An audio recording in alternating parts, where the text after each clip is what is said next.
5 விஷயம் இங்கே போதும் இந்த வண்டி எடுக்கிறதுக்கு. என்ன விஷயம்ன்றத வரிசையாக பார்ப்போம் வாங்க.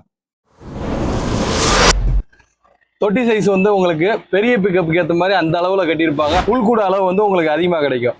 வரட்டாமே BS4 இன்ஜினோட பக்கா கண்டிஷனில் இன்ஜின் இருக்குது. இந்த BS4 இன்ஜினில் உங்களுக்கு வேலைன்னு வந்துருந்துச்சுன்னா இந்த கட் அவுட் ரிலே அந்த மாதிரி தான் போகும். பேட்டரி கம்ப்ளைண்ட் ஆகும். 2 கம்ப்ளைண்ட் தான் தவிர்த்து உங்களுக்கு எக்ஸ்ட்ரா இன்ஜின் சம்மந்தப்பட்ட எந்த வேலையுமே வராது. இது வந்து கச்சேஸ் டைப் தான்.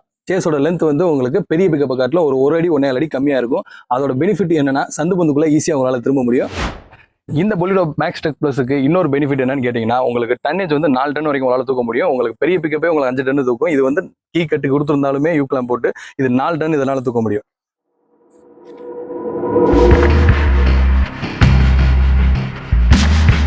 டிரைவிங் சீட்டில் உட்கார்றப்ப ஒரு சந்துக்குள்ள நீங்கள் ரிவர்ஸ் எடுத்து லெஃப்ட் ரைட்டு அந்த மாதிரி மாறணும்னு நினச்சிங்கன்னா உங்களால் திருப்ப முடியாது. இப்போ பெரிய பிக்கப்பாக இருந்துச்சுன்னா பானட்டோட சைஸ் வந்து உங்களுக்கு அதிகமாக இருக்கும். இது வந்து குட்டை பானட்டுனால உங்களுக்கு சந்து பந்துகளுக்குள்ளே லெஃப்ட் ரைட்டுன்னு ஈஸியாக திரும்பிக்கலாம். அதுவும் ஸ்பெஷலாக டிரைவருக்கு ரைட்டில் உட்காந்துருக்கனால லெஃப்ட் சைடு கார்னர் வந்து ரொம்ப மறைக்கும்.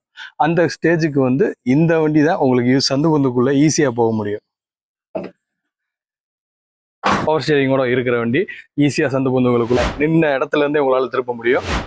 இந்த வண்டியை பற்றின உங்க முழு விவரம் தெரிஞ்சுக்கணும்னு நினைச்சீங்கன்னா கீழே தெரியுற நம்பருக்கு எனக்கு மறக்காம கால் பண்ணுங்க. இதே மாதிரி வேற ஒரு வண்டியோட வேற ஒரு வீடியோல உங்களை வந்து சந்திக்கும் போற உங்களிடமிருந்து விடைபெறுவது உங்கள் அபிஷேக் சந்தோஷ் ஆட்டோ கன்சல்டிங், விலாங்குடி, மதுரை. நன்றி, வணக்கம்.